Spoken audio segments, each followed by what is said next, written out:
विभूति के बारे में क्या? अधीश ने पूछा। उसे समझ नहीं आ रहा था कि जिस इंसान को वो ठीक से जानता तक नहीं है उसके बारे में क्या प्रतिक्रिया दे।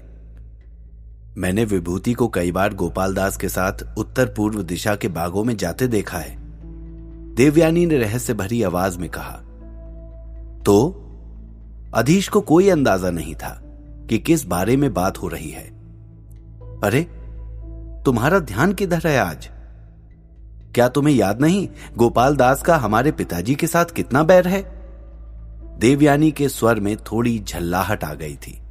अब अरे हां, अधीश ने बनावटी हुंकारा भरा। इसलिए मैं कहती हूं कि तुम विभूति के साथ उठना बैठना बंद करो, देवयानी बोली। ठीक है, पर मैं क्या करूं? मैं उसके साथ नहीं रहता हूं, वो मेरे साथ चिपका रहता है। अधीश ने बात टालने की कोशिश की। ठीक है, कोशिश करो कि जब भी बात हो तो कम से कम जानकारी अपने से बाहर जाने देनी है, देवयानी ने समझाते हुए कहा। मुझे जब कोई जानकारी हो तब तो मैं आगे बताऊंगा ना उसे, अधीश मन ही मन में बड़बड़ाया। और एक बात, चाहे कुछ भी हो जाए, उसे माधवी के भाई के बारे में बिल्कुल भी जानकारी ना होने पाए, वरना मुसीबतें और बढ़ जाएंगी, देवयानी बोली। अधीश को कुछ भी समझ नहीं आ रहा था कि जिन चीजों की उसे हवा तक नहीं है उसके बारे में वो क्या ही जवाब दे। उसने सर हिलाकर सहमति जताई। उसके अलावा कोई और चारा नहीं था। गाड़ी धीरे धीरे बढ़ रही थी। देवयानी अभ्यास की वजह से थकी हुई थी तो वो आराम से आंखें बंद करके बैठ गई। अधीश भी थका हुआ था, पर उसकी आंखों से नींद गायब थी, बल्कि वो आने वाले समय के बारे में सोचने के साथ साथ बीते हुए समय पर चिंतन करने में लगा हुआ था। उसे अब तक ये यकीन तो हो गया था कि ना तो वो मरा है, ना ही वो सपना देख रहा है। जो भी हो रहा है वो कुछ ऐसा है कि उसकी समझ से बाहर है। अब वो हालातों से लड़ने के लिए मानसिक रूप से खुद को तैयार कर रहा था। न जाने उसे अभी यहां कितने दिनों तक रहना था और वापस जाने का कोई रास्ता था भी या नहीं, उसे कुछ नहीं पता था। अपनी मन की बात या परेशानी वो किसी को बता भी नहीं सकता था, और क्या पता अगर बता भी देता तो वो लोग उसकी बात का भरोसा करते भी या नहीं। क्या पता उसे पागल करार करके किसी अंधेरे कमरे में ही बंद कर दिया जाता। हालातों से लड़ने के लिए उसके पास ना तो उसकी यादें थीं, ना ही उसके पास शक्ति, जबकि यहां हर दूसरे इंसान के पास न सिर्फ शारीरिक बाहुबल था बल्कि कई आश्चर्यजनक शक्तियां भी। ऐसे में वो इन सब से कैसे निपटे, क्या करे क्या ना करे। उसके मन में कई बार विचार आया कि वो देवयानी को सब सच बता दे। क्या पता उसे उसकी बातों पर भरोसा हो ही जाए, क्या पता वो उसकी मदद करने को तैयार हो ही जाए। इसी जद्दोजहद में उसने पूरा रास्ता निकाल दिया। गाड़ी जाकर घर पर रुकती है और अधीश और देवयानी उतरकर अपने अपने कमरों की तरफ चले जाते हैं। अधीश का ध्यान अब उन बातों पर था जो देवयानी ने विभूति के लिए कही थी। वो सोचने लगा कि क्या वो और विभूति इतने करीबी हैं कि वो कुछ उसे बताए तो वो उसे अपने तक ही रखे। इन्हीं विचारों में खोया हुआ वो अपने कमरे तक पहुंचा और बेड पर जाकर लेट गया। तभी उसकी नजर उस मेज पर पड़ी जिस पे कुछ किताबें रखी हुई थी। वो उठा और जाकर मेज के पास पड़ी कुर्सी पर बैठ गया और उन अजीब सी किताबों को उलटने पलटने लगा। जो किताब सबसे मोटी और सबसे पुरानी दिख रही थी, उसने उसे ही पहले खोलकर देखने का फैसला किया। वो किताब के पन्ने इतने पुराने थे कि कुछ पन्ने तो अपनी जगह छोड़ चुके थे और कुछ पन्ने फट भी चुके थे। अधीश ने किताब खोली और उसके पन्ने पलटने शुरू किए। ऐसा लगता था कि किताब कई भाषाओं को मिलाकर लिखी गई है। जो जो उसे समझ आता गया वो उसे पढ़ता गया। कुछ पन्ने पलटने पर उसे अंदर एक कई तहों में मुड़ा हुआ एक मोटा पुराना कागज दिखा। जब उसने हाथ में लिया तो उसे तुरंत समझ आ गया कि यह किसी जानवर की चमड़ी से बना हुआ है।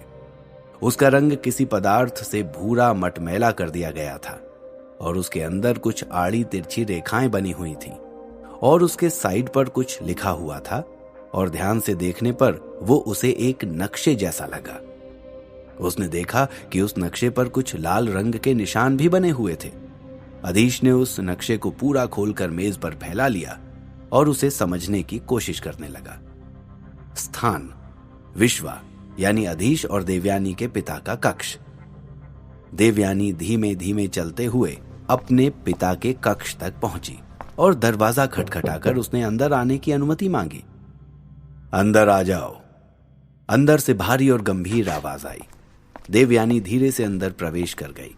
अंदर उसके पिता पूर्व सेनापति विश्वनाथ पुरोहित अपने बिस्तर पर अधलेटे हुए थे। देवयानी जाकर उनके पास खड़ी हो गई, पर बोली कुछ नहीं। क्या देवयानी, पहले ये बताओ कि आज का अभ्यास कैसा रहा? कोई समस्या तो नहीं आई अधिपति कैलाश के साथ? विश्वनाथ पुरोहित ने पूछा। नहीं पिताजी, अभ्यास और पठन बिल्कुल ठीक चल रहा है। मैं आपके पास अधिपति कैलाश जी का एक संदेश लेकर आई हूं, देवयानी ने जवाब दिया। कैसा संदेश? विश्वनाथ पुरोहित बोले। फिर देवयानी ने उन्हें अपने वहां तक जाने अभ्यास और उस योद्धा की तत्व सिद्धि का अनियंत्रित हो जाना, फिर अधिपति कैलाश का उन्हें रोकना और फिर उस योद्धा के द्वारा उस अजनबी का जिक्र, ये सब उसने शब्द दर शब्द उन्हें बताया। ये सब जानने के बड़ा कुछ देर कोई कुछ नहीं बोला। सारे कक्ष में शांति छाई रही। विश्वनाथ पुरोहित सोच में मग्न हो गए। कुछ पलों के बाद उन्होंने अपना सर ऊपर उठाया और बोले, ठीक है, मैं अधिपति कैलाश से जल्द मुलाकात करूंगा, बल्कि मेरी कोशिश होगी कि मैं आज ही उनसे मिल लूं। विश्वनाथ पुरोहित बोले, अब तुम जाओ, जाकर आराम कर लो। जी ठीक है, कहकर देवयानी वहां से बाहर चली गई। विश्वनाथ पुरोहित कुछ देर तक अपने कक्ष में टहलते रहे और फिर उन्होंने जाकर एक अलमारी से यंत्र निकाला। फिर जाकर उन्होंने अपने कमरे का दरवाजा बंद किया ताकि उनकी आवाज बाहर ना जा सके। इसके बाद उन्होंने उस यंत्र को अपने पास किया। उसके बाद वो धीमी आवाज में किसी को निर्देश देने लगे। देवयानी कमरे से बाहर निकलकर अपने कमरे में नहीं गई, बल्कि सीधा अधीश के कमरे की तरफ चल दी। कमरे के सामने पहुंचकर उसने धीरे से दरवाजे पर दस्तक दी। अधीश, जो अभी तक उस नक्शे में ही उलझा हुआ था, उसने सर उठाकर दरवाजे की तरफ देखा। उसने दरवाजा अंदर से बंद नहीं किया था। उसने दरवाजे से ही आवाज लगाई, आ जाइए, खुला है दरवाजा। देवयानी ने दरवाजा खोलते हुए अंदर प्रवेश किया। अधीश, मैंने पिताजी को अधिपति का संदेश दे दिया है, देवयानी ने बिस्तर पर बैठते हुए कहा। अच्छा, उसने बिना उसकी तरफ देखे हुए कहा। वो अभी भी नक्शे में ही डूबा हुआ था। क्या कर रहे हो तुम अभी? देवयानी ने पूछा। अधीश ने नक्शे में से सर उठाया। उसके पास खुद इतने सवाल थे कि वो इस सवाल का जवाब भी सवाल से ही देना चाहता था। फिर भी उसने थोड़ा जब्त किया। कुछ नहीं, मैं तो बस ये किताब पढ़ रहा था, अधीश ने देवयानी से कहा। लगता है तुम अभी भी उस दिव्य कलश की खोज में ही लगे हुए हो। मैंने कितनी बार कहा है, वो बस एक अफवाह है और कुछ नहीं, देवयानी ने नक्शे को हाथ में लेते हुए कहा। अधीश ने दिव्य कलश का नाम ही पहली बार सुना था, तो वो चुप ही रहा। देवयानी ने नक्शे के लाल गोले में लगे निशानों को देखते हुए कहा। इनमें से 3 जगहों पर तो तुम होकर ही आए हो, यहां तुम्हें कुछ नहीं मिला। मैं अभी इस पे बात नहीं करना चाहता, अधीश बोला। वो बात करने से पहले सारी जानकारी जुटा लेना चाहता था। पता नहीं क्यों, पर उसे अंदर से एहसास हो रहा था कि इसका संबंध कहीं ना कहीं तत्व सिद्धि से है। इसलिए उसने अभी इस पे कुछ भी कहना उचित नहीं समझा।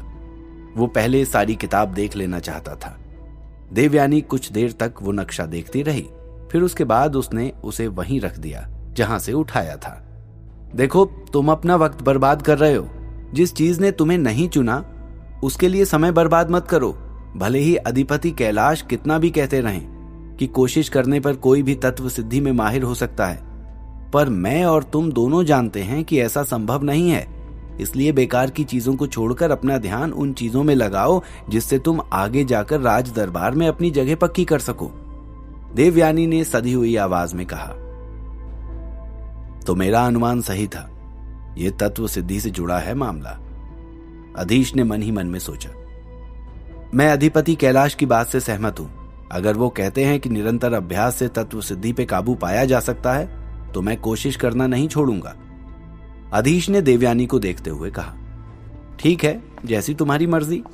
इतना कहकर देवयानी कमरे से बाहर चली गई। अधीश को अब लगने लगा था कि उसे सच में तत्व सिद्धि के लिए हर मुमकिन कोशिश करनी चाहिए, क्योंकि उसे कहीं ना कहीं देवयानी की बातों में घमंड नजर आया था। जैसे वो जताना चाह रही थी कि वो ज्यादा महत्वपूर्ण है, ना कि अधीश। इसलिए उसके लिए अब सिद्धि धारक बनना जरूरी लगने लगा था। पर कुछ भी करने से पहले सारी चीजों की जानकारी होना ज्यादा जरूरी है, ये वो जानता था। इसलिए अब वो पहले सारी चीजों के बारे में खुद जानेगा, फिर आगे कुछ करेगा। उसने आगे की चीजों को खंगालना शुरू कर दिया। अधिपति कैलाश ने अपने कुछ विश्वास पात्र साथियों को साथ लिया और फिर वो विश्वनाथ पुरोहित से मिलने चल पड़े। उन्हें चलते वक्त ये एहसास हो गया था कि कुछ लोग उनका पीछा कर रहे हैं और वो इतने शातिर हैं कि आसानी से किसी की नजर में भी नहीं आने वाले।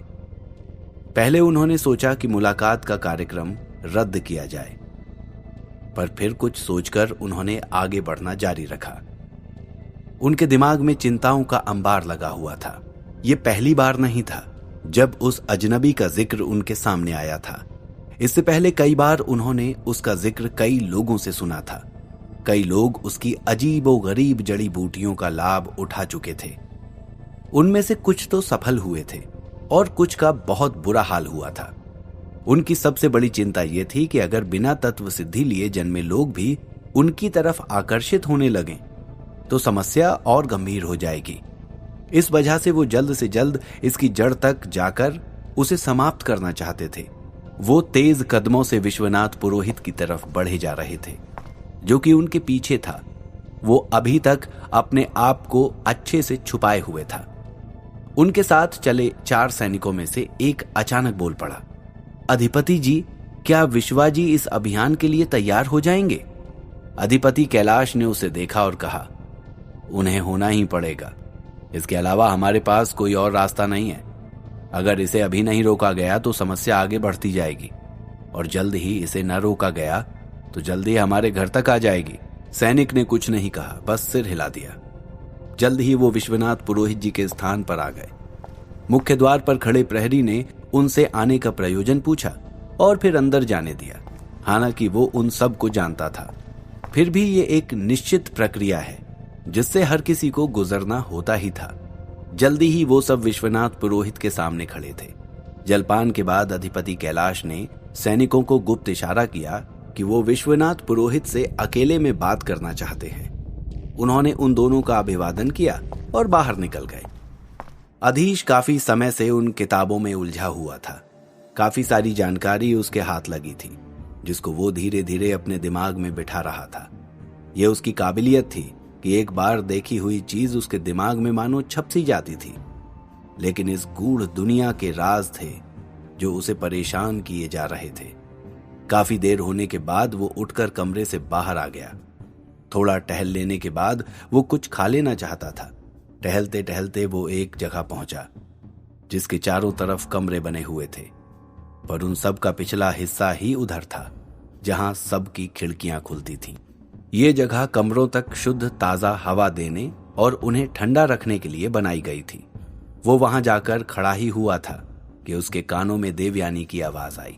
उसने इधर उधर देखा तो वो उसे कहीं नजर नहीं आई। फिर उसे एहसास हुआ कि यह आवाज किसी कमरे से आ रही है और उसमें विश्वनाथ पुरोहित के साथ साथ अधिपति कैलाश भी हैं। उनके सामने ही देवयानी खड़ी हुई थी और वो जोर जोर से कह रही थी, आपको मुझे अनुमति देनी ही पड़ेगी। मैं इसके लिए तैयार हूं। आप स्वर्ण सैनिकों में से 2 और जन को मेरे साथ भेजिए। ज्यादा लोग होने पर भी लोगों को शक हो सकता है। मुझे नहीं लगता कि तुम अभी तैयार हो, पर फिर और कोई चारा भी नहीं बचता है। इस अभियान को गुप्त रखने के लिए हमें कम से कम लोगों को इसकी जानकारी देनी है। बाहर खड़े अधीश को कुछ समझ नहीं आ रहा था कि वो क्या करे। उसने जो कुछ भी सुना है, अगर इसकी जानकारी अंदर मौजूद लोग उसे देना चाहते तो वो उसे पहले ही बता सकते थे। अब अगर उन्हें पता चला कि मुझे सब पता है तो न जाने उनकी क्या प्रतिक्रिया होगी। वो अभी इसी उधेड़ बुन में ही था कि किसी ने उसके कंधे पर हाथ रखा। वो चौंक कर पीछे मुड़ा तो पता चला कि वो हाथ किसी और का नहीं बल्कि विभूति का है। कुछ बोलने ही वाला था कि विभूति ने उसे चुप रहने का इशारा किया। तुम अंदर कैसे आए और यहां क्या कर रहे हो? अधीश ने फुसफुसाकर पूछा। सब बताऊंगा, पर अभी तुम मुझे अधिपति कैलाश की बातें सुनने दो, विभूति दृढ़ मुद्रा में बोला। अधीश को कुछ समझ नहीं आ रहा था कि वो उसे ऐसा करने से रोके या नहीं। अब अधीश क्या करेगा, जानने के लिए सुनते रहिए द मजिशियंस सीक्रेट, सिर्फ और सिर्फ पॉकेट FM पर।